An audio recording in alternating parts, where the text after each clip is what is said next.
ویسے تو جب ہم درس نظامی بھی پڑھا کرتے تھے اس میں تو ہم نے زکوٰۃ کے مسائل پڑھے تھے، لیکن وہ مالی زکوٰۃ تھی۔ یہ اعمال کی زکوٰۃ کیوں ادا کی جاتی ہے؟ اس تعداد میں کیا رموز ہیں؟ یہ ارشاد فرمائیے۔ شاہ صاحب، سب سے پہلے تو یہ بات دیکھا جاتا ہے کہ ہم لوگ عمل کرتے ہیں، چلہ نہیں کرتے ہیں۔ عمل اور چلے میں فرق پہلے ارشاد فرمائیے۔ فرق پہلے ارشاد فرمائیے۔ دیکھیں، چلہ کشی کے لیے پہلے یہ دیکھنا پڑتا ہے کہ جو شخص چلہ کشی کرنا چاہتا ہے، چلہ کرنا چاہتا ہے، کہ کیا وہ اس چیز کا اہل ہے یا نہیں۔ عمل تو آپ کوئی بھی پڑھ سکتے ہو۔ ہم یہ کہتے ہیں کہ ہم نے یہ عمل 40 دن کرا، ہمارا ایک چلہ پورا ہو گیا۔ صحیح۔ عموماً اس عام زبان میں اس کو یہ کہا جاتا ہے کہ آپ 40 دن کا یہ کر لیں تو آپ کا ایک چلہ مکمل ہو جائے گا۔ صحیح۔ اصل چلہ یہ نہیں ہے۔ تو اب جیسے انسان میڈیکل میں ایڈمیشن لیتا ہے ڈاکٹر بننے کے لیے، صحیح، تو اس کی ریکوائرمنٹ ہوتی ہے، کچھ صحیح، کچھ اس قواعد کی ضرورت ہوتی ہے، کچھ قاعدے قوانین ہوتے ہیں سبحان اللہ کہ سب سے پہلے آپ جب گریجویشن کر لیتے ہیں یا انٹر کر لیتے ہیں، اس کے بعد آپ کو ایک ٹیسٹ دینا پڑتا ہے۔ جب آپ اس ٹیسٹ کے اندر کوالیفائی کر لیتے ہیں تو آپ کا ایڈمیشن ہوتا ہے، سبحان اللہ، جو ایک دنیاوی علم کا ایک ترتیب ہے، اور ایک وہ علم جو روحانی علم ہے اس کی کوئی ترتیب نہیں ہوگی، اس کی کوئی ترتیب نہیں ہوگی، سبحان اللہ، بالکل ترتیب ہے اس کی۔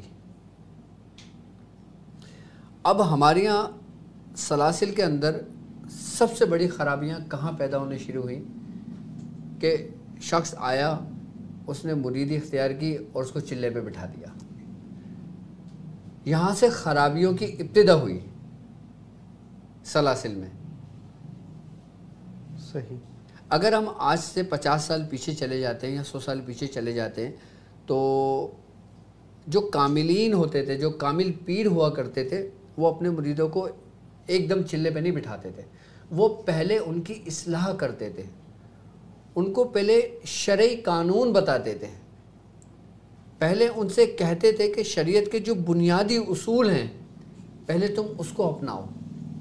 شریعت پہلے ہے، شریعت تو ہر حال میں پہلے ہے، وہ تو ہر بندہ جانتا ہے ہر حال میں پہلے، لیکن جاننا اور اپنانا بہت فرق ہے۔ اللہ اکبر، اللہ اکبر۔ خانقاہوں میں پہلے تربیت شریعت کی بنیادی اصول کو اپنانے کی ہوتی تھی، بتانے کی نہیں ہوتی تھی۔ سبحان اللہ، سبحان اللہ۔ اب خانقاہوں میں بتایا جاتا ہے، طرز عمل اس کا کچھ نہیں ہوتا۔ سبحان اللہ۔ تو شیخ پہلے اپنے مرید کی تربیت اس طرح کرتا ہے کہ پہلے اس کو شریعت کا پابند بناتا ہے، اس کی اصلاح کرتا ہے، اس کے اندر سے جو خصائل رذیلہ ہے نا، صحیح، اس کو خارج کرتا ہے، اس کو نکالتا ہے۔ صحیح۔ اچھا، وہ تربیت کیسے ہوتی ہے؟ وہ شیخ کی صحبت میں ہوتی ہے۔ سبحان اللہ۔ اب شیخ کی صحبت میں کیا ہوتا ہے کہ شیخ کے پاس مرید آیا، وہ صرف بیٹھے، ان کی گفتگو سنیں، آئی بات سمجھ میں، اور پھر اس کے بعد اس کو اپنانے کی کوشش کرے، اس پہ چلنے کی کوشش کرے۔ یہ نہیں کہ اس کو ڈائریکٹ دوسرے دن یہ بتایا کہ جاؤ تم سورہ اخلاص سوالہ کر کے آؤ، نہیں۔ اس کے بعد اگر ہم چلہ کشی کی بات کرتے ہیں تو چلہ کشی میں شاہ صاحب 40 دن کے لیے ایک جگہ متوقف ہونا پڑتا ہے، اعتکاف کرنا پڑتا ہے، کہ جس میں آپ گھر سے تو کیا کمرے سے باہر نہیں نکل سکتے۔ جب 40 دن کے لیے شخص اپنے آپ کو مخصوص کر لیتا ہے اللہ تبارک و تعالیٰ کے لیے، پھر اس پہ اسرار ظاہر ہوتے ہیں۔ تو چلے کا مقصد کیا ہوتا ہے اور عمل کا مقصد کیا ہوگا؟ چلے کا مقصد قرب الہی ہے، اور عمل کا مقصد دنیاوی ضروریات ہیں، کہ ہر شخص کی نیت الگ ہوتی ہے، کہ کوئی نیت عمل اس لیے کرتا ہے کہ میرے ظاہری حالات اچھے ہو جائیں، میرے رزق میں برکت ہو جائے، صحیح، اور کسی کا مقصد یہ ہوتا ہے کہ بھائی میرے دل میں اللہ اور رسول کی محبت ہو جائے۔ صحیح۔ نیتوں کا بڑا خالص اثر ہے اس پہ۔ سبحان اللہ۔ اچھا، پہلے یہ ہوتا تھا کہ پیر اپنے مریدوں کو سالوں اپنی تربیت میں رکھا کرتے تھے، اس کے بعد جا کے عمل تعلیم کرتے تھے۔ اس سے بعد سب سے پہلے ذکر تعلیم ہوتا تھا کہ جاؤ اب تم یہ ذکر تنہائی میں بیٹھ کے کرو، اور جب ذکر میں سالوں لگتے تھے اس کے بعد جا کے کہتے تھے کہ اب تم اس قابل ہو کہ تم چلے کے لیے تیار ہو۔ حضور یہاں سوال یہ ہے کہ قرب الہی کے لیے بیٹھنے سے پہلے اس کے ظاہر کو پاک ہونا ضروری ہے؟ جب تک تم ظاہر پاک نہیں کرو گے اپنا، تمہارا باطن کیسے پاک ہوگا؟ سبحان اللہ، یعنی با عمل ہونا ضروری ہے؟ با عمل ہونا ہی ضروری ہے کہ بغیر با عمل ہوئے وہ چلے کی طرف نہیں جا سکتے؟ وہ عمل کہلائے گا آپ کا، اس کا آپ کو ثواب ملے گا، فائدہ ہوگا، لیکن اس کا جو جز ہے نا، اس کا جو اصل ہے، جو اس کا عرفان ہے، صحیح، اس سے آپ محروم رہو گے۔ سبحان اللہ۔ وہ بابا کا وہ قول اس میں ہے کہ چلے کٹے پر کچھ نہ کھٹیا کی لہنا چلیاں وڑ کے ہو، علم پڑھیا پر عمل نہ کیتا کی لہنا علم نو پڑھ کے ہو، تے مرشد منیا ارشاد نہ منیا کی لہنا مرشد پڑھ کے ہو، تے تسبیح پھری پر دل نہ پھریا کی لہنا تسبیح پڑھ کے ہو۔ دیکھیں، میں آپ کو بات بتاؤں، سرکار دو عالم صلی اللہ علیہ وآلہ وسلم کا فرمان ہے، آپ نے فرمایا کہ جب تمہارے دل میں نرم مزاجی جو ہوتی ہے نا، نرم مزاجی، ہاں، جب تم دل کی نرمی سے محروم ہو جاؤ تو تم خیر کے کل خیر سے محروم ہو گئے۔ اللہ اکبر۔ جب تم دل کی نرمی سے محروم ہو گئے تو تم خیر کے کل خیر سے محروم ہو گئے۔ اس کا مطلب کیا ہے؟ اس کا مطلب یہ ہے کہ اگر کوئی مخلوق خدا، کوئی حاجت مند ہے، کوئی ضرورت مند ہے، اور تم اس کی مدد کر سکتے ہو، تم اس کے غموں کا مداوع کر سکتے ہو، اور اگر تم اس کے غموں کا مداوع نہیں کر رہے، تم نے اس کی مدد نہیں کری، تم مفسر تو ہو سکتے ہو، تم عالم تو ہو سکتے ہو، تم زاہد تو ہو سکتے ہو، تم عابد تو ہو سکتے ہو، لیکن نیک اور متقی نہیں ہو سکتے۔ سبحان اللہ، سبحان اللہ۔ درد دل کے واسطے پیدا کیا انسان کو۔ خانقاہوں میں تربیت میں سب سے پہلے دل کو نرم ہی کیا جاتا ہے۔ سبحان اللہ، مخلوق کا درد، مخلوق کا درد، سبحان، ورنہ طاعت کے لیے کچھ کم نہ تھے قر و بیاں، ہاں، اللہ کی اطاعت کے لیے تو بہت تھے۔ مطلب تم عابد تو ہو سکتے ہو، سبحان اللہ، تم زاہد تو ہو سکتے ہو، صحیح، لیکن نیک نہیں ہو سکتے۔ اللہ اکبر، اللہ اکبر۔ اور اس نے تمہیں کیا کہا کہ ہدایت کس کے لیے ہے؟ ھدی للمتقین الذین، سبحان اللہ، کہ ہدایت ہے نیک اور متقیوں کے لیے۔ سبحان اللہ، سبحان اللہ، متقین کے لیے ہے۔ تو سب سے پہلے جو کام ہوتا ہے نا، وہ اپنے اندر سے جو ہماری انا ہوتی ہے نا، جی، پہلے اس کو کچلنا پڑتا ہے۔ صحیح، میں یہ نہیں کہتا کہ تم اپنی انا کچلنے کے لیے اپنے گھر والوں کو کچل دو، مطلب کہ چلے میں لگ جاؤ، گھر والے بھوکے بیٹھے میں، صحیح، تو ایسے چلے کا، ایسے عمل کا تمہیں کوئی فائدہ نہیں ہوگا۔ حقوق العباد، صحیح، حقوق العباد، حقوق اللہ، یہ سب سے پہلے ہے، سب سے پہلے حقوق العباد ہے، بندے کے حقوق ہے، تمہاری بیوی بچوں کا تم پر حق ہے۔ سبحان اللہ۔ اب تم رات دن تسبیح پھیرتے رہو، کام پہ نہ جاؤ، جی پیر صاحب نے عمل پہ بٹھا لیا، تو اس بیوی کے دل سے دعا نکلے گی یا؟ صحیح، تو سب سے پہلے شیخ اپنے مریدوں کی اصلاح اس ترتیب و طریقے سے کرتا ہے کہ پہلے اس کی ظاہری اصلاح ہوتی ہے، صحیح، پھر اس کو ذکر تعلیم ہوتا ہے، پھر اس کو چلہ کشی پہ لایا جاتا ہے۔ سبحان اللہ۔ اچھا، چلے کشی میں تعداد کی اہمیت، حضور یہاں پر ایک سوال یہ عرض کر رہا ہوں کہ جو 40 دن جو 40 سے چلہ سمجھتے ہیں کہ 40 سے چلہ ہو گیا، تو وہ جو 40 دن کی پڑھائی ہے اس کو چلہ نہیں کہیں گے؟ اگر 40 دن کی پڑھائی میں تمہیں رب مل گیا تو تمہارا چلہ ہو گیا، اور اگر نہیں ملا تو پھر تمہارا چلہ نہیں ہوا۔ تم نے اتنی کتابیں پڑھی، سبحان تم نے پوری زندگی گزار دی، تمہیں اللہ ملا؟ سبحان اللہ، سبحان اللہ، سبحان اللہ۔ جب نہیں ملا تو اس کا مطلب ہے تم نے غفلت میں گزارا۔ اچھا، اللہ ملنے کی کیا نشانی ہے؟ اللہ ملنے کی کیا نشانی ہے؟ تمہارے دل میں درد اور تمہارا دل نرم ہوگا۔ سبحان اللہ، سبحان اللہ۔ سرکار غوث پاک کے پاس، حضرت امام اعظم ابو حنیفہ رحمۃ اللہ علیہ کے پاس کوئی شخص اگر کوفے آتا سوال پوچھنے، ایک عام شخص بھی آتا نا، تو آپ اگر حویلی تھی آپ کی، آپ بڑے مالدار تھے حضرت امام اعظم ابو حنیفہ، آپ خود اتر کے آتے تھے چھڑی سے اور دروازہ کھولتے تھے، جتنی سخت سردی ہوتی تھی جو بھی سوال کرتا تھا آپ اس کو اس کا جواب دیتے تھے، آپ کے ماتھے پہ ذرا بھی شکر نہیں آئی تھی۔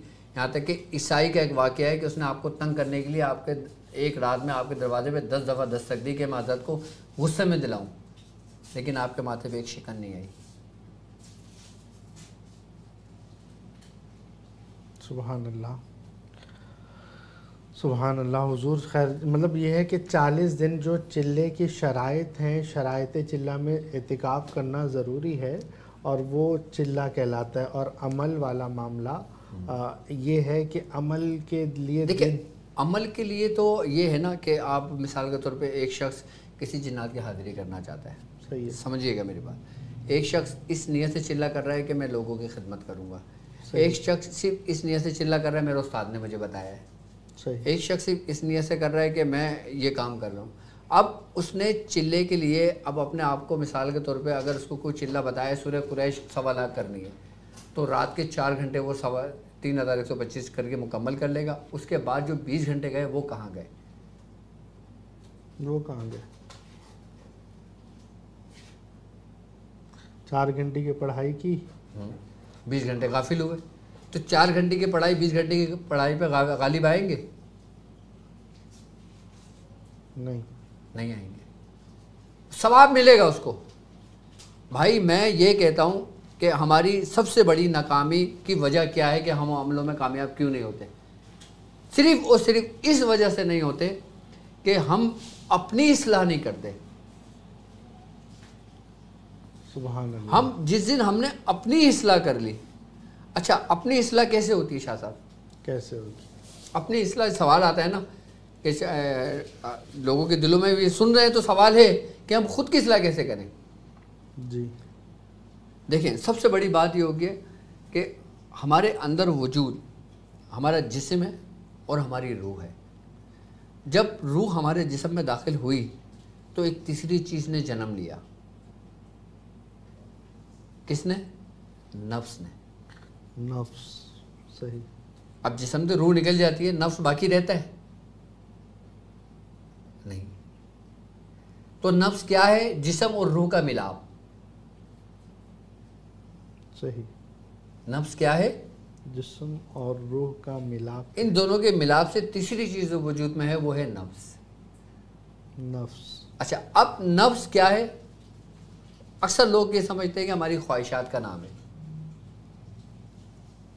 صحیح، جی۔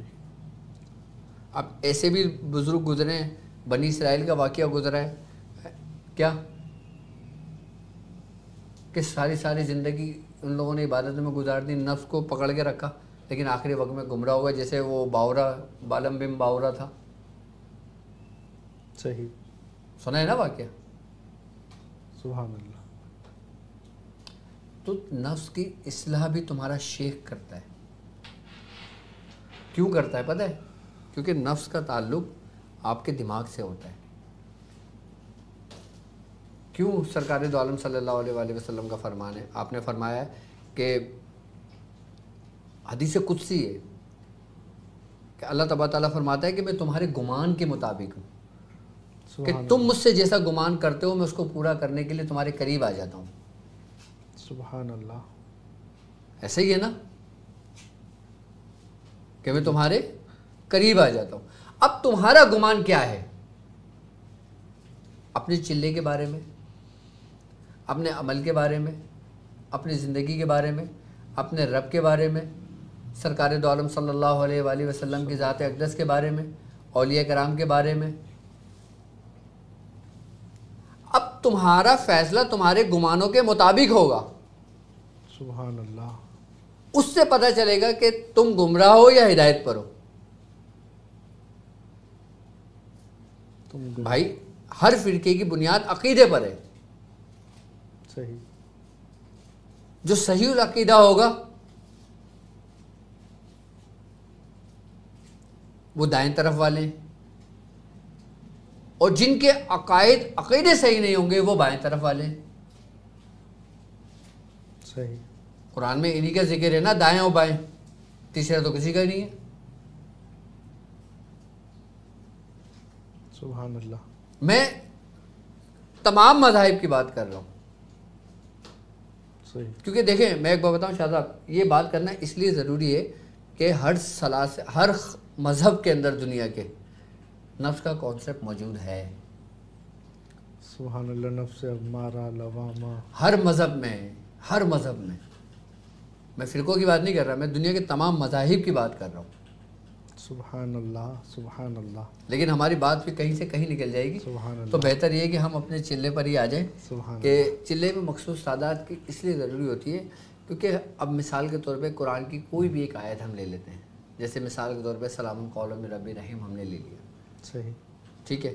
اب تعداد کا تعین جو ہے نا وہ ہمارے جو مشائخ ہیں وہ کر چکے ہیں. صحیح ہے. کیونکہ علم العدد ایک بہت وسیع علم ہے. صحیح.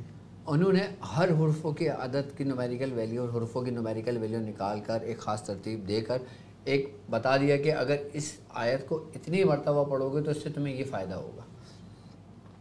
اگر بتا دیا تمہیں کہ یہ آیت تم نے 110 بار پڑھنی ہے، تمہیں یہ فوائد ہوں گے، تو وہ فوائد ہوں گے.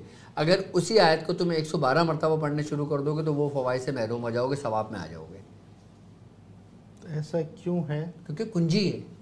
اب تم مجھے فون کرتے ہو تو تم نمبر میرا ڈائل کرو گے تو وہ مجھے لگے گا. صحیح. وہ دانش کو نہیں لگے گا. اگر دانش کا نمبر ڈائل کرو گے تو دانش ہی کو لگے گا. تو جب انسانوں کے موبائلوں کے کوڈ موجود ہیں رابطے کے لیے، روابط کے لیے، تو کیا ہم جو پڑھ رہے ہوتے ہیں ان کے کوڈ نہیں ہیں؟ جبھی تو کہتے ہیں کہ روحانی علاج کرنے سے پہلے، عمل کرنے سے پہلے اس کو سیکھو. صحیح. سرکار دو عالم صلی اللہ علیہ وآلہ وسلم کا فرمان ہے کہ تم میں بہترین شخص وہ ہے جو قرآن سیکھے اور سکھائے. سبحان اللہ. سبحان اللہ. تعداد کو لازمی نوٹ کریں کہ ہمارے مرشد بھی فرماتے ہیں کہ چاہے کوئی بھی عمل ہو، کوئی بھی وظیفہ ہو، کوئی بھی چلہ ہو، آپ کو آپ کے استاد، آپ کا شیخ جو بھی آپ کو تعداد بتائے نا، بس نہ اس سے ایک اوپر جائیں نہ ایک نیچے آئیں. اس تعداد کو مکمل کر لیں، آپ کا عمل پورا ہو گیا، آپ اٹھ جائیں، دعا کر لیں، اس کے بعد اسی عمل کو آپ لا تعداد پڑھو، کوئی مسئلہ نہیں ہے. اب لوگ کہتے ہیں نا کہ بھائی قرآن کی آیتیں جتنا پڑھ لو فائدہ ہوگا. اب قاری ساری زندگی قرآن پڑھا رہا ہوتا ہے. سبحان اللہ. ایسا ہی ہے نا، جبکہ وہ روحانی علاج سے بالکل نہیں جانتا. اگر کوئی اس کے اوپر آ جائے تو وہ صرف دم کر دے گا، بس اس کا اتار نہیں کر سکتا، اس کو جلا نہیں سکتا، اس کو ختم نہیں کر سکتا، کسی کو چلے میں نہیں بٹھا سکتا، کسی کو تعداد نہیں بتا سکتا بغیر سیکھے. صحیح. اب قرآن میں ہر آیت ہمارے لیے سمجھ لیں کہ باعث شفا ہے، لیکن ہمیں کیسے پتہ چلے گا کہ کون سی آیت ہم کس کام کے لیے پڑھیں تو ہمیں فائدہ ہوگا؟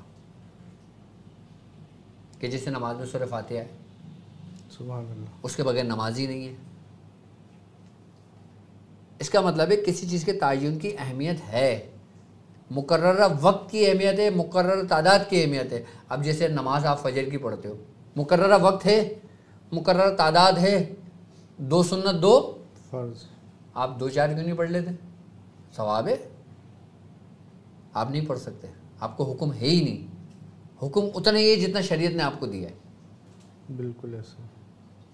تو اس کا مطلب ہے شریعت نے اگر تمہیں حکم دیا ہے کہ 2 سنت 2 فرض پڑھو گے تو اس کا مطلب یہ ہے کہ مقررہ وقت کی بھی اہمیت ہے، مقررہ تعداد کی بھی اہمیت ہے. سبحان اللہ. اسی طریقے سے چلہ کشی کے اندر تعداد کی بھی اہمیت ہے اور مقررہ وقت کی بھی اہمیت ہے. پھر پرہیز کی بھی اہمیت ہے. بالکل پرہیز کی اہمیت ہے. صحیح. اچھا پرہیز کیوں کروایا جاتا ہے؟ ہمیں کیوں کروایا جاتا ہے؟ پرہیز ہمیں اسی ہی لیے کرایا جاتا ہے کہ ہم جب پرہیز کرتے ہیں تو ہمیں احساس ہوتا ہے کہ ہم کوئی خاص کام کے لیے مخصوص ہیں. سب سے پہلے احساس. اب روزے کی حالت میں آپ ہوتے ہو, آپ کو سب سے پہلے احساس کیا ہوتا ہے کہ میرا روزہ ہے, میں نے کوئی غلط چیز نہیں دیکھنی, میں نے کوئی پانی نہیں پینا, میں نے کوئی جبکہ حلال چیزیں انسان ترک کر دیتا ہے روزے کی حالت میں, حلال چیزیں ترک کرتا ہے روزے کی حالت میں. کیوں؟ کیونکہ اس کو احساس ہے کہ وہ کسی خاص راستے سے گزر رہا ہے. اسی طریقے سے پرہیز کرایا جاتا ہے کہ سب سے پہلے اس میں یہ احساس ہو کہ وہ کسی خاص وقت کے لیے مقرر ہوا ہے. اور سب سے دوسرا فائدہ اس کو یہ ہوتا ہے کہ جب انسان پرہیز کرتا ہے نا تو اس کی روحانی قوتیں بڑھتی ہیں اور جو اس کی شیطانی قوتیں ہیں نا وہ کمزور پڑتی ہیں, لاغر ہوتا ہے. اب جیسے روزے کی حالت میں آپ کا جسم بالکل سست ہو رہا ہوتا ہے, سبحان اللہ. کوئی گناہ کرنے کا دل نہیں کر رہا ہوتا آپ کا, جی. آپ چاہو بھی تو نہیں کر سکتے, آپ کو یہ کہ اللہ دیکھ رہا ہے. جب آپ نے روزہ کھول لیا اس کے بعد آپ سب بھول بھال گئے, پیٹ میں گیا وہ مستی چڑھی. اللہ اکبر. میں عام کی بات کر رہا ہوں ابھی. سبحان اللہ. تو اس لیے پرہیز میں رکھوایا جاتا ہے. مولا کائنات حضرت علی رضی اللہ تعالیٰ عنہ کا فرمان ہے, آپ نے فرمایا کہ اتنا گوشت نہ کھاؤ کہ تمہارا پیٹ جانوروں کا قبرستان بن جائے. اس کی تعویل بزرگان دین اس کی یہ فرماتے ہیں کہ انسان جس قسم کا گوشت کھاتا ہے نا اس کے اندر اس جیسی خصلتیں پیدا ہونے لگتی ہیں. آج کل پاکستانی سب سے زیادہ کون سا گوشت کھا رہے ہیں؟ چکن. سبحان اللہ. اور پھر حالت آپ کے سامنے ہے ہمارے ملک کے. سبحان اللہ. سیاست سے پرہیز. سبحان اللہ. بالکل ہمارا تعلق ہی نہیں ہے. سبحان اللہ. تو اسی لیے پرہیز کی بھی اہمیت ہے. اچھا, پرہیز سے ہم جلد کامیاب ہوتے ہیں. جو لوگ پرہیز نہیں کرتے نا پھر وہ لگے رہتے ہیں, پھر ان کا سفر 40 دن نہیں 400 دن پہ چلا جاتا ہے. صحیح. اور اس میں بھی پھر گارنٹی دی ہے کہ وہ کامیاب ہو جائے. تو مطلب یہ ہے کہ جیسے گوشت سے پرہیز کرتے ہیں. سر سب سے بڑی بات ہے کہ پرہیز آپ کو متقی بناتا ہے. سبحان اللہ. پرہیز صرف کھانے پینے کا نہیں ہے, پرہیز ہر اس چیز کا ہے جو شریعت نے منع کر دیا. اللہ اکبر. یہ اصل چیز ہے. لوگ جو اعمال کر رہے ہوتے ہیں اس میں جھوٹ, یہ وہ, حسد, ہر چیز, ہر معاملہ کر رہے ہوتے ہیں. نہیں, پرہیز کر رہے ہیں, ہم عمل کر رہے ہیں. تو وہ جب پرہیزگاری نہیں ہے اور صرف کھانے پینے میں پرہیز ہے تو اس پرہیز کا کوئی فائدہ نہیں ہے. سبحان اللہ. اصل پرہیز وہی ہے کہ جس سے شریعت نے منع کر دیا, تمہارے استادوں نے منع کر دیا. اب ایک شریعت منع کر رہی ہے, ایک استاد منع کر رہا ہے. شریعت منع کر رہی ہے کہ گناہوں سے, اس سے, اس سے, ہر چیز سے میں گزرے. استاد بول رہا ہے کہ حلال چیز ہے گوشت نہیں کھانا. شریعت جب کہ بولیے کھا لو, استاد بول رہا ہے نہیں کھانا. استاد بول رہا ہے مچھلی نہیں کھانا, شریعت بولیے مچھلی کھاؤ. صحیح. استاد کہہ رہا ہے انڈا نہیں کھانا, شریعت کہہ رہی ہے انڈا کھا سکتے ہو. صحیح. تو ہم نے پرہیز میں ہر اس, جبھی تو کہتے ہیں سرکار دو عالم صلی اللہ علیہ وآلہ وسلم کا فرمان عالی شان ہے کہ جب تم کسی رستے کا انتخاب کرو تو سب سے پہلے اس کا رفیق تلاش کر لو. سبحان اللہ. تاکہ وہ تمہیں بتائے. اب وہ رفیق ہی تو بتا رہا ہے تمہیں کہ بھائی انڈا نہیں کھانا. کیوں نہیں کھانا؟ اس لیے نہیں کھانا کہ اس سے بدبو پیدا ہوگی. جیسے رسول اللہ نے فرمایا کہ جو پیاز اور لہسن کھائے وہ ہماری مسجد میں نہ آئے. صحیح. جبکہ حلال ہے, شریعت میں کوئی منع نہیں ہے. لوگ گھروں میں بنا کے بھون کے کھاتے ہیں, آپ بھی کھاتے ہو, ہم بھی کھاتے ہیں, سب کھاتے ہیں. پیاز ہر سالن میں بن رہی ہوتی ہے, لہسن ہر سالن میں ڈل رہا ہوتا ہے. لیکن علماء کرام کیا فرماتے ہیں کہ کچا کھانے سے منع فرمایا ہے. کچا کھا کر بغیر کلی کرے, وضو کرے, مسجد میں آنا منع کیا ہے. صحیح. جبکہ ہے حلال. بالکل اسی طریقے سے پرہیز کے اندر گوشتوں کا, اس کا منع کیا جاتا ہے. کیونکہ بعد ایسا ہوتا ہے کہ ان چیزوں سے ہمارے نفس کو تقویت ملتی ہے, ہمارے اندر روحانیت پیدا نہیں ہوتی, اس لیے ہمارا جسم لاغر کمزور پڑ جاتا ہے. سبحان اللہ. حیوان تو میں سمجھتا ہوں اتنا تفصیلی سمجھ میں آ گیا ہوگا. سبحان اللہ. لیکن یاد رکھنا کہ آپ لوگ, ہم جو کر رہے ہوتے ہیں, 40 دن کا عمل کر رہے ہوتے ہیں, سب کچھ کر رہے ہوتے ہیں, اگر اس ترتیب و طریقے کے ساتھ کر رہے ہوتے ہیں جیسا ہمارے استادوں نے بتایا، جیسا ہمارے مرشد نے بتایا، تو یقیناً ہمیں کامیابی ملتی ہے۔ اس وقت کامیابی ملتی ہے کہ جب ہم دنیاوی پرہیز کے ساتھ ساتھ وہ پرہیز بھی کریں جس سے شریعت نے منع کیا ہے۔ بس سبحان اللہ۔ حضور بعض اعمال ایسے بھی ہیں کہ بتایا جاتا ہے کہ پرندوں کو آپ دانہ ڈال دیجئے تو آپ کے رزق میں فراوانی ہوگی، تو مطلب اس کا عملیات میں بھی کوئی معاملہ ہے ایسا؟ بالکل، اس کا بہت گہرا تعلق ہے۔ کیا؟ دیکھیں، پرندوں کو دانہ ڈالنا یہ بھی ایک صدقہ ہے۔ سبحان اللہ، سبحان چیونٹیوں کو، اشد الارض کو کچھ کھانے کو اناج ڈال دینا، گندم ڈال دینا، دالیں ڈال دینا، یہ بھی ایک صدقہ ہے۔ سبحان اللہ۔ اور جو شخص اس ترتیب و طریقے سے کرتا ہے تو اللہ تبارک و تعالیٰ اس کے رزق میں برکت دیتا ہے۔ پتہ ہے کیوں؟ کیونکہ ہر مخلوق اللہ کا ذکر کرتی ہے۔ سبحان اللہ، سبحان اللہ۔ اللہ تبارک و تعالیٰ نے تمہارے ذمہ ان کے لیے رزق رکھا ہے۔ اللہ تعالیٰ کہتا ہے نا، اور ہم اگر تمہیں رزق زیادہ دیتے ہیں تو اس وجہ سے کہ تم اپنے سے کمزور کی مدد کرتے ہو۔ سبحان اللہ، سبحان اللہ، مفہوم ہے قرآن کی آیت کا۔ سبحان اللہ۔ تو حضور مطلب یہ اس میں رزق کے اعمال کے لیے یہ ضروری ہوتا ہے؟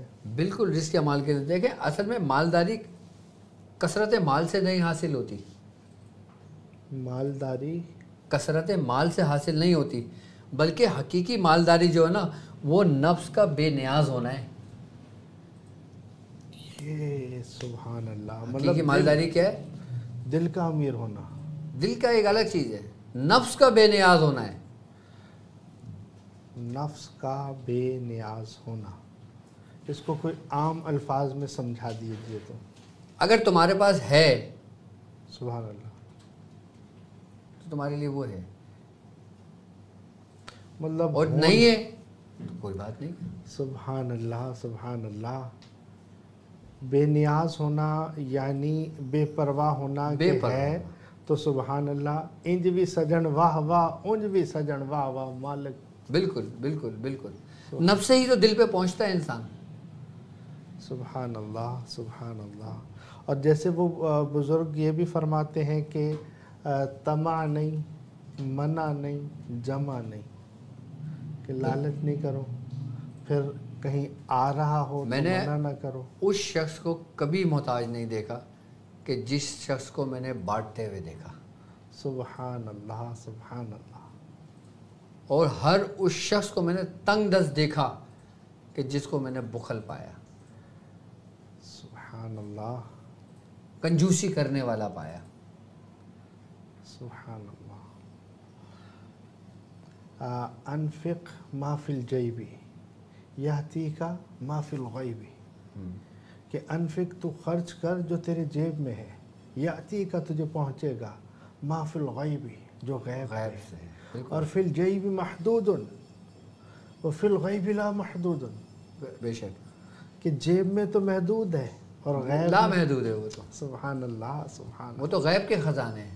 سبحان اللہ۔ اللہ تعالیٰ آپ کو نواز رہا ہے، ہمیں نواز رہا ہے، ان کو نواز رہا ہے، ان کو نواز رہا ہے۔ وہ آپ کے اعمال کی وجہ سے نہیں دے رہا آپ کو، آپ کی محنت کی وجہ سے نہیں دے رہا آپ کو، سبحان اللہ، آپ کے نیک اور متقی پرہیزگار ہونے کی وجہ سے نہیں دے رہا آپ کو۔ سبحان اللہ تعالیٰ قرآن میں کہتا ہے کہ اگر ہم نے تمہیں دوسروں کے مقابلے میں زیادہ دیا ہے تو تم یہ نہ سمجھنا کہ ہم تم سے راضی ہیں۔ اللہ اکبر۔ اور پھر کہہ رہا ہے کہ اور اگر ہم نے تمہیں دوسروں کے مقابلے میں کم دیا ہے تو تم یہ ہرگز نہ سمجھنا کہ ہم تم سے ناراض ہیں۔ اللہ اکبر۔ مطلب وہ راضی، مال کی کثرت ہونا یہ اللہ کے راضی ہونا نہیں ہے، نشانی یا دلیل اس بات کی نہیں ہے کہ وہ تم سے راضی ہے۔ یہ مت سمجھ بیٹھنا کہ اگر تمہارے پاس مال کی کثرت ہے تو تمہارا اللہ، وہ کہتے ہیں نا کہ بھائی میرا رب مجھ پہ راضی، بڑا کرم ہو رہا ہے، تو تم یہ مت سمجھنا کہ اللہ تم سے راضی ہے تو تمہیں دے رہا ہے۔ اور جن کے پاس نہیں ہے وہ یہ نہ سمجھیں کہ اللہ ان سے ناراض ہے۔ اللہ آگے فرماتے ہیں گویا تم دونوں ہی آزمائش میں ہو۔ اللہ اکبر۔ رب کسی کو دے کے آزماتا ہے، کسی سے لے کے آزماتا ہے۔ سبحان اللہ۔ ہم کہتے ہیں نا جس کے بعد ملتا ہے تو اس کے زبان پہ یہ بات آ جاتی ہے کہ یہ میرے رب کا فضل ہے کہ وہ مجھ سے راضی ہے۔ جبکہ وہ یہ دیکھے جو اس کے پاس آ رہا ہے کیا وہ دوسرے پہ خرچ بھی کر رہا ہے نہیں کر رہا. اگر دوسروں پہ خرچ کر رہا ہے تو راضی ہے, اور اگر نہیں کر رہا جمع کر رہا ہے تو وہ راضی نہیں ہے. اللہ فضل تقسیم ہوتا ہے, فضل جمع نہیں ہوتا. فضل تقسیم ہوتا ہے. فضل بڑھتا ہے نا, فضل کبھی بھی نہیں وہ بڑھتا ہے ہمیشہ, کبھی نہیں رکتا. اگر آپ تم مال کو جمع کرو گے تو وہ فضل نہیں ہوگا, پھر وہ تکاثر ہو جائے گا, اور بڑھے گا تو کوثر ہو جائے گا. سبحان اللہ سبحان اسی لیے کہتے ہیں کہ جس پہ اللہ کا فضل ہو نا تو تم اس کے قریب بیٹھ جایا کرو, اللہ, کیونکہ جس کے پاس اللہ کا فضل ہوتا ہے تو رحمت بھی وہیں ہوتی ہے. وہ بانٹتا ہے. جو رکھ کر خزانے بنانے کی کوشش کرتا ہے تو وہی ہے کہ الہاکم التکاثر, تمہیں مال کی کثرت نے غفلت میں رکھا, ہلاک کر دیا. ہاں, یہاں تک کہ تم نے قبروں کو منہ دیکھا, حتی زرتم المقابر, اللہ اکبر, کہ تم نے قبروں کا منہ قبروں کا منہ دیکھا. تو مطلب جو نہیں بانٹ رہا, جو سنبھال کے رکھ رہا ہے وہی تکاثر ہے, جو بانٹ رہا ہے وہ فضل میں شامل وہ ہے, کوثر ہے, اور پھر وہ اللہ کثرت ہے, اللہ تبارک و تعالی وہ برکت ہے. بانٹنے میں کثرت عطا فرماتا ہے. بالکل, کثرت ہی برکت ہے. اللہ اکبر. بھائی تمہیں رب دے رہا ہے, اس کا مطلب ہے نا تمہاری کوئی ادا اس کو پسند ہے. سبحان اللہ. اور سب سے بڑی ادا اس کو جو پسند ہے وہ لوگوں کی خدمت کرنا, لوگوں کی کام آنا. جیسے میں نے بتایا کہ اگر تم کسی کی مدد کر سکتے ہو اور تم نہیں کر رہے تو تم عابد و زاہد تو ہو سکتے ہو لیکن نیک نہیں ہو سکتے. نیک نہیں ہو سکتے. اللہ تبارک و تعالی ہم سب کو بانٹنے والا بنائے, اور اسی لیے کہتا ہوں کہ جو علم آپ نے سیکھا ہے, بزرگوں سے لیا ہے, اور وہ جس طرح سے بانٹ رہے ہیں تو یہ اس میں بھی علم کی بھی زکوٰۃ یہی ہے کہ لوگوں میں تقسیم کرنا. سبحان اللہ سبحان اللہ. چھپا کر بیٹھ جانا یہ خیانت ہو گئی نا, یہ خیانت ہو گئی. بھائی اللہ نے تمہیں علم دیا, سبحان اللہ, تو روز محشر وہ تم سے سوال کیا کرے گا کہ میں نے تجھے عطا کیا, تجھے عطا کیا, تو نے کیا کیا, تو نے کیا کیا. اللہ اکبر اللہ اکبر. اللہ روحانی علم ہو, دنیاوی علم ہو, بانٹنے سے بڑھتا ہے, کم نہیں ہوتا. سبحان اللہ سبحان اللہ. حضور خیر سوالوں کی طرف ہی میں جاؤں گا. حضور کوئی ایسا بھی جانور یا ایسا بھی کوئی پرندہ ہے کہ جس کو گھر پر رکھنے سے روحانیت ملتی ہے, یا وہ ہماری نیگیٹیوٹیز کو جذب کرتا ہے؟ بالکل بالکل. سب سے بڑی بات یہ ہے نا کہ جو گھریلو بلی ہوتی ہے, گھریلو بلی, اچھا گھریلو بلی کا آپ کے گھروں میں ہونا یہ اچھی علامت ہے. صحیح. ایک ہوتا ہے وہ اپنی مرضی سے آئی, ایک ہوتا ہے آپ خرید کر لائے. جی یہی سوال ذہن میں آ رہا تھا. ٹھیک ہے. اب جیسے سرکار دو عالم صلی اللہ علیہ وآلہ وسلم کا فرمان عالی شان ہے کہ جہاں پہ بکریاں بنتی ہیں, جو بکریوں کا باڑا ہوتا ہے یا بکری گھر میں بھی رکھتے ہیں, تو آپ نے فرمایا کہ اس کے قریب نماز پڑھو کہ اس میں برکت ہے. سبحان اللہ. بکریوں میں برکت ہے, بکریوں میں برکت ہے. اور اونٹ کے باڑے میں نماز پڑھنے سے آپ نے منع فرمایا, آپ نے فرمایا کہ اس سے دور ہو کر پڑھو. اونٹ جہاں بنتا ہے, اونٹ کا جو باڑا ہوتا ہے وہاں پہ نماز نہیں پڑھ سکتے آپ, اس کے اندر صحیح منع فرمایا ہے. اس کی وجہ ارشاد فرمائیے. وہ شیطان سے منسوب کرا ہوا اس کو, اس جگہ کو. حالانکہ اونٹ تو کیا ہی تخلیق ہے, کیا ہی الابل کیف خلقت. شیطان اس کو پہچانتا ہے نا. صحیح. ہاں سبحان اللہ. یہ جبکہ حلال دونوں ہیں, لیکن ایک میں نماز پڑھنے کو منع کیا ہے اور ایک میں کہا کہ اس کے قریب ہو کے نماز پڑھا کرو, برکت ہے. برکت ہے. یہ واقعی آج نئی چیز میں نے, آپ اس پہ تحقیق بھی کیجئے گا باقاعدہ. بالکل. کہ اونٹ, میں وہی عرض کر رہا ہوں کہ اونٹ کے بارے میں تو بہت ہی عجیب مخلوق ہے. مطلب میں یہ جب پڑھا نا کہ وَإِلَى الْإِبِلِ كَيْفَ خُلِقَتْ, کہ تم دیکھو کہ اونٹ کو اللہ نے کیسی تخلیق بنایا ہے. اس کو صحرا کا جہاز کہا جاتا ہے، مطلب 100 سال بعد بھی کسی جگہ سے گزر جاتا ہے، وہ سٹوریج کیسے کرتا اصل ہے، میں اس کانٹے لیے کیسے بزرگان کھاتا ہے، فرماتے ہیں کہ شیطان جو نا اونٹ کے قریب رہنا پسند کرتا ہے. اسی لیے وہ اس کو غصہ بہت آتا ہے اونٹ کو، بالکل. اپنے مالک کو بھی مار دیتا ہے. میں نے کیا کہا کہ بزرگ کیا فرماتے ہیں کہ شیطان اونٹ کے قریب رہنا پسند کرتا ہے، اس جگہ پہ جو اونٹ جہاں بنتے ہیں سارے، جو اونٹ کا باڑا ہوتا ہے. سبحان اللہ.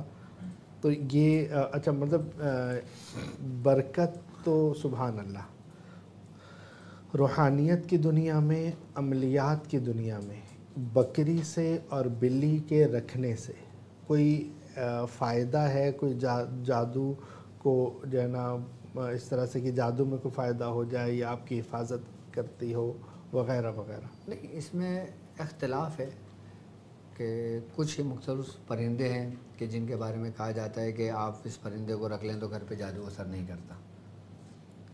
صحیح. جیسے تیتر ہو گیا. جی جی جی جی. آئی بات سمجھ میں؟ جیسے پرندوں میں طوطا ہو گیا. صحیح. آئی بات سمجھ. لیکن میں سمجھتا ہوں پرندوں کو قید نہیں کرنا چاہیے. سبحان اللہ سبحان اللہ. کیونکہ اللہ نے ان کو آزاد بنایا ہے، تو ان کو آزاد رکھا ان کو آزاد ہی رکھنا چاہیے. لوگ، میں نے دیکھا ہے کہ لوگ پرندوں کو بھی کاروبار کر رہے ہوتے ہیں، لیکن جن لوگوں کو میں نے پرندوں کو کاروبار کرتے ہوئے دیکھا ان کو میں نے بڑا مفلسی حال میں پایا. اگر ان میں کثرت بھی ہوئی مال کی تو پھر مال صحیح جگہ لگتے بھی نہیں دیکھا.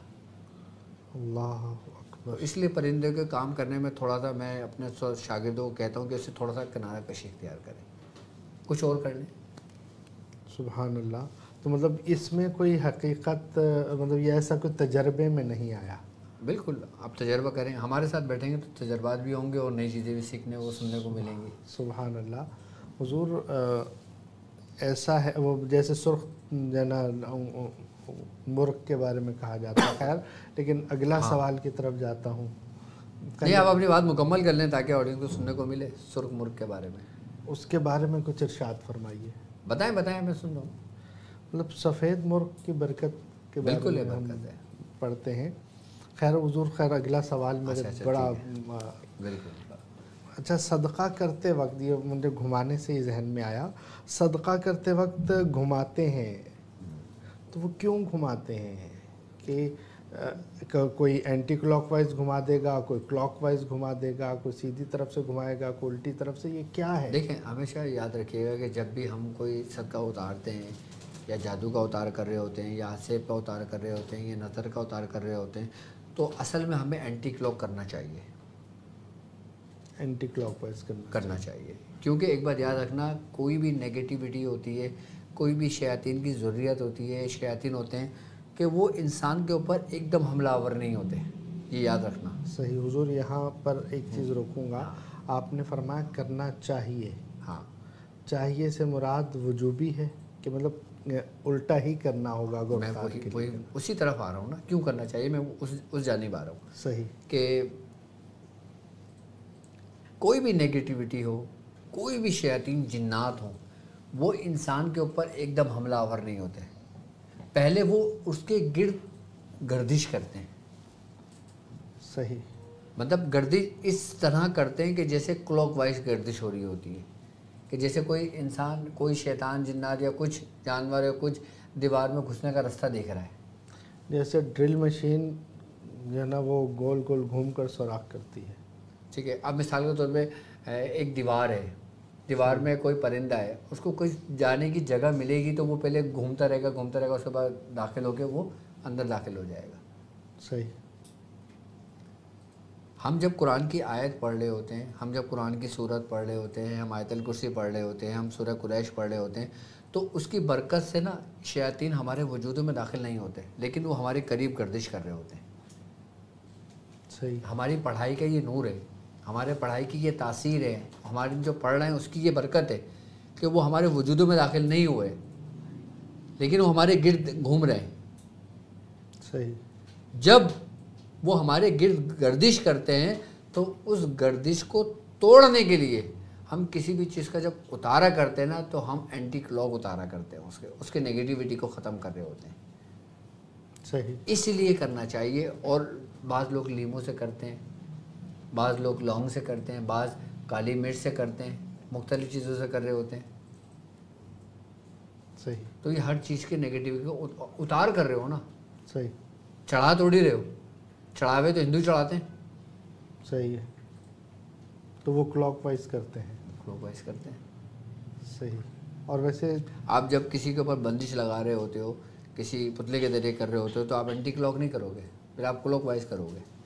وہ دوسرا تک وہ چھوڑ دیں اس کو، وہ کہیں اور بات نکل جائے گی. صحیح. مطلب جیسے کہ ایک بوتل، یہ کسی دشمن کے لیے ہوتا ہے کہ کوئی دشمن ہو، آپ کے دین کو نقصان پہنچا رہا ہے، آپ کے ایمان کو نقصان پہنچا رہا ہے، آپ کے گھر کی جان و عزت کو نقصان پہنچا رہا ہے، تو اس کے لیے شرعاً اس طریقے سے کر سکتے ہو آپ. صحیح.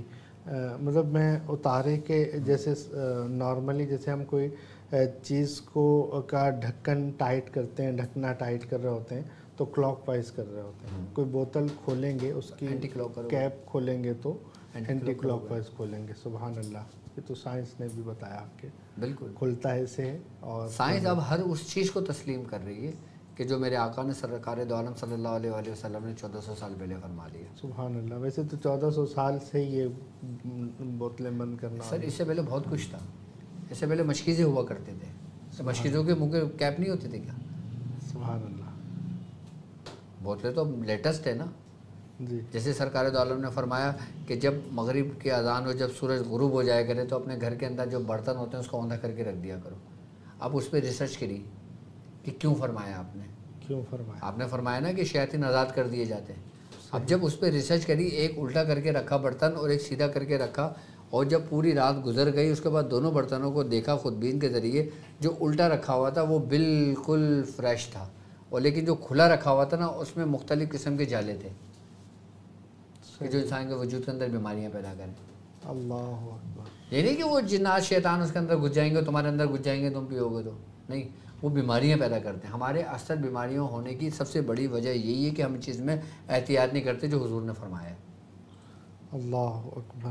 سبحان اللہ. ہم حضور کے کہنے کے مطابق اپنی زندگی کو بسر کریں تو آدھا روحانی علاج ہمارا ویسے ہی ہو جائے. سبحان اللہ. سبحان اللہ.